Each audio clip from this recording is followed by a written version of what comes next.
So we have Jacki. Welcome to the InnSync show. Hi, Jacki Brown. Hello, Cory. Thanks for having me. Thanks for joining me. First of the new year, 2025 here. And I can't wait to talk with you about what vendors need to know about selling to hotels. So welcome to the show. So we have Jacki Brown. She's with Jacki Brown Marketing. And I'm going to dive right in here with that first question. And what do hotels value most about their vendors? Well, when you're thinking about approaching hotels, right? So the very early awareness type stage, I think one of the biggest challenges that hoteliers are facing is complete overwhelm, right? There are so many vendors out there now and so many vendors doing similar things, but not necessarily being clear about what exactly it is that they do. And so being more transparent, I think, is really key. I am a big fan of talking and actually saying the market category that you're in. And I know that people don't want to do that. People, all these different vendors, right? We want to say that we're not like the other booking engine. Ours is superior and it also does XYZ other things. And I get that. But if you call it something else, they have no idea what that means, and they're just going to tune you out. So number one, I think clarity and paired with that, transparency is what hoteliers are really looking for right out of the gate. Beautiful. I echo that exact sentiment after walking the show at the hospitality show in San Antonio not too long ago. As a prospect, I'm trying to look at it through fresh eyes. I can't tell how many times I saw a booth that said, elevating the guest experience. Oh no, not elevating the guest experience. I swear I started using that like 7 years ago, and now it pains me to look at now. As you beautifully mentioned, the inundation of messaging and overwhelm. I try to underscore the importance of leading with solving the problem. Because if there is no problem, there really isn't a need for the solution, right? Right. And I think oftentimes, because sometimes we're so vested or we're so particular about the particular product that we're trying to market or sell, we lose focus on it's really not about who we're trying to attract and what problem we're trying to solve, right? And really asking that question, right? Yes. What are you focused on for the year? Yes. What are your key priorities and challenges you're trying to address for the year or the next several years? And just let them talk. Absolutely. Yes. It's sometimes listening is the most difficult thing to do, right? Yes. And not interjecting, right? Just saying, and what does that program mean? What are you trying to achieve with that program? Absolutely. So I know we kind of touched on a little bit already. You've got your finger on the pulse of the industry. You see a lot of vendors, suppliers out there, like we just talked about. What do you think those that are struggling right now to grow market share, to grow revenue, what do you think are the biggest challenges that you see right now? Lack of differentiation. And right, so that does tie to what I was just talking about. For sure. But not really explaining in detail how you're different than the competition. And getting to it in a series of ways, right? So first, you need to say who you are, what you do, who you do it for, and then how you do that differently than what else is out there. Save the hoteliers time. Help them really make decisions by giving them information as early as possible. And so if you can say, we do this, and that's different because you just saved them a ton of research time. And I think that is one of the big things that as I'm doing research and learning even more about the sales area, right? Because I'm more on the marketing side. Yep. This idea of helping to educate people. Yep. So one, I love education and marketing. That is my number one personal tactic that I use is sharing tips and valuable information. But then two, helping them make the case within their own stakeholder group. Because I've been a buyer too of software, not within hospitality, but more on marketing software. And I may be sold, but how do I convince everyone to spend this money? You need to help give people the tools to do that. You need that education. You need ROI. You need to be able to say, compared to the competitive set, this is what we do. So I think really knowing how you're differentiated, and if you're not differentiated, figuring out how to differentiate your product, because I'm seeing some of that as well. Yes. I'm going to add a little bit to that and say the last 3 discovery calls I've been on with vendors have no inbound content educational strategy that you just had mentioned. It's a purely an outbound and trying to get the attention of busy hoteliers that, quite honestly, don't care. They don't give a rat's ass about what new product they have unless, and if you're not leading with education and getting them to stop and say, well, wait a minute, they're talking about a problem that I'm struggling with right now. And it just so happens that their product, and it could be a pink pony, right? That solves their particular pain point that they have. And it still blows me away that so many, even like you just said, you may not be buying software for in hospitality, but you are buying software. Yeah. I know because I do the same thing. And traditionally, if I'm buying software, it's not because a salesperson reached out to me and said, hey, we got a new piece of software for you to try. It's because I found it on LinkedIn. I found it on YouTube. I educated myself and said, wow, this is interesting. I'm going to try it. How come more people in the hospitality industry don't realize exactly what they do and why it's frustrating when they can't put themselves in their prospect's shoes? Cory, that one I don't know. I can't answer that one for you. But I think I do have an answer for why people aren't doing more content creation and inbound content. And they're not, one, we don't think about businesses as people. So some of this, and again, hospitality tech industry tends to be a little bit of a laggard. So we still are learning and growing. It's so important. And I've worked also in B2C, and I'm just like, well, what do people care about? What are their challenges? How are we trying to help them? How do you create content that will connect with that? And so even going back 7 years ago when I joined the industry, the first thing I did was figure out inbound content campaigns and trying to create valuable assets, trying to do research. And I will say, nearly the entire time I've been in this industry, I have had very little budget. And I think that's a lot of what comes down to, right? People don't have marketing budget, especially a lot of these companies are smaller. They're not even dedicating anything to marketing. So how do you then figure out how to roll this out? But you need people who can understand people and can do some research and figure out what will actually resonate and what the real challenges are. And it's been tremendously helpful to do that. And sometimes it's hard. I'll tell you right now, in one of my clients, I haven't found the thing yet.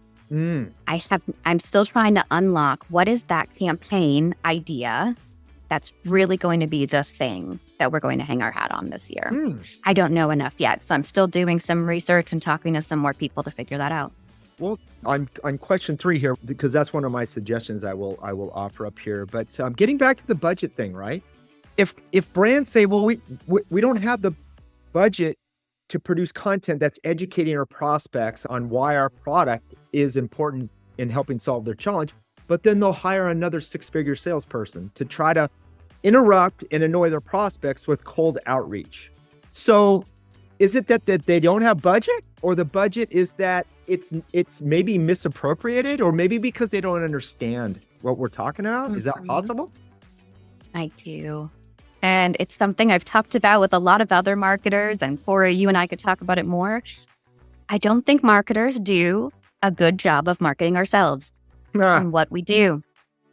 And we're doing more of a disservice because in the last several years, we've somehow introduced this idea of growth marketing, right? Growth marketing is really the same thing as digital marketing, which is the same thing as digital transformation and lead gen and whatever other term. It's all really the same thing. And so someone in all of our industry more broadly, keeps remarketing ourselves. And I think we just cause confusion because we're trying so hard to differentiate what marketing is and tell our story. And so that's why I always start with the foundation of positioning and messaging. And then how do you tell that story everywhere? Love that. That's my go-to. Love that. And this is a great segue into maybe some tactical takeaways. So for brands or companies that are struggling right now to find that growth, what would be the low-hanging fruit or the first basics? If a company calls you and says, Jacki, we need help, what would be your best advice to get them started at the base level? Where do you go from there? So the first thing I would do is really start asking them what their differentiators are and how can we talk about that? Create some content pillars. So what are just 3 key areas we're going to talk about? And that's going to be it. What are our main themes, content themes? And then I'd get the leadership, whether it's the co-founders or senior leaders in the organization, posting a couple times a week on LinkedIn, talking about those themes. And I would take a look at their website and do an audit to say, is it easy to navigate? And does your homepage explain what you do to an outsider clearly? So that's usually how I start off is I do a quick audit of messaging, positioning, website, and LinkedIn. Beautiful. We have a similar strategy. We have a catchy little acronym. It's WINS, W-I-N-S, and it starts with the website. And I like to use this quote as, you want to make sure you fix the holes in the boat before you invite more passengers on it, right? So a lot of agencies will just continue to throw money and drive traffic through the front door and hoping that they convert. Well, why not maximize every single person that comes through there? And the reason why the website's important, it gets back to that stat that I touched on a little bit earlier with Marcus Sheridan and They Ask You Answer. We're in a DIY sales process. The website should be your hardest working sales assistant working 24/7 for you. It should have every question, every objection, everything that you need so that you're like, I'm prepared to take that next step. I've built that trust. I'm going to reach out to sales. And I'm totally that person. Absolutely. Like, I don't want to talk to anyone. I will refuse to pick up the phone for anything. I look everything up online. With that admission, we just talked about this right now. We need to drill that into more vendors in this space. Nobody wants to talk to sales. Sorry, sales. Yeah, my husband does. He's in sales. So he likes picking up a phone. He's the only one. Really? Yeah. Like I said, I don't even pick up our agency phone unless I know who it is and it could be a new client. That's how much I avoid that. Yeah.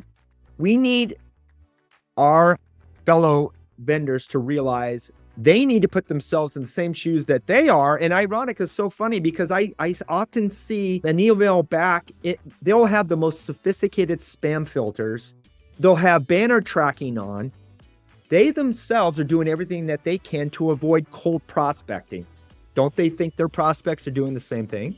So website, then audience. You want to isolate your audience and you want to nurture that audience with the right content. And that's gets back to asking, my first, in terms of the pillars, is literally asking sales. What questions, objections, challenges, obstacles are you getting in your sales process? And then you write content and address those transparently, head on. And for crying out loud, vendors, please start talking about pricing on your website. Do not try to send anybody to contact sales. I'm not going to do it. Your prospects aren't doing it. They won't come back to the site. They don't have any patience for that, right? There's so many solutions that they could be priced more easily. We don't need complex pricing models. No. Make it easier on the buyer. At least from or ballpark or range or be open and starting at. Yep. Because I can find it if I got a chat GPT and I just give it a prompt, I can get somewhere in the neighborhood. It may be wrong. Yeah. Right? So wouldn't you want to control the message? And that's worse. Exactly. That's exactly right. You can't be crafty and shady in sales anymore. You have to be upfront, transparent, or you're losing deals. And it gets back to the DIY sales process we were talking about, right? Clarity and transparency, as much as you can. Absolutely. That education. Yes. More education. You educate your prospects. Build that trust. Because if you don't have trust, there's no sale, right? Right. Yeah. And the trust, right? You just feel that when you're having a conversation, you can tell if someone's being real with you. Or conversely, I was on a sales call a few weeks ago and I messaged the other person saying, wow, they are being so salesy. And the answer was, yes, they're always like that. I was like, oh, okay. I did not go with that vendor, as it turns out. There you go. And I don't know about you, but is our spidey senses on high alert now for scams? And I'm more skeptical now than ever. And if I don't see you on LinkedIn and I don't see you out there and I don't see you building trust, I'm going to put my radar up and go, something's not feeling right here. And coming in hot and whole on cold prospecting with no trust whatsoever, it doesn't work anymore. We're definitely on the same page on this. So, Jacki, this has been a great conversation. Before we break, I would love to know where people can find you and what you've been up to lately. Thank you for having me. We could talk for hours, I think. No doubt, right? So my website is Jacki Brown Marketing, Jacki with no E. And on LinkedIn, definitely follow me. I'm always sharing tips. So Jacki Schroder Brown, you can find me there.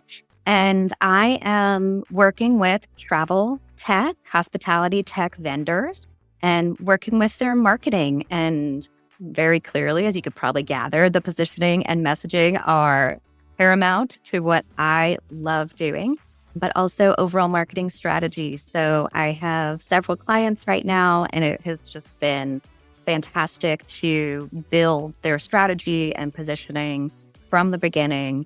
So right now I'm working with Happy and Olive and Bodhi and just amazing brands who are changing the whole dynamic. Wonderful. Those are 3 stellar brands. I'm sure they're super excited to have you on the team. So congrats on that. And thank you for joining me on InnSync. And I hope you'll join me again. That's been awesome. Thank you.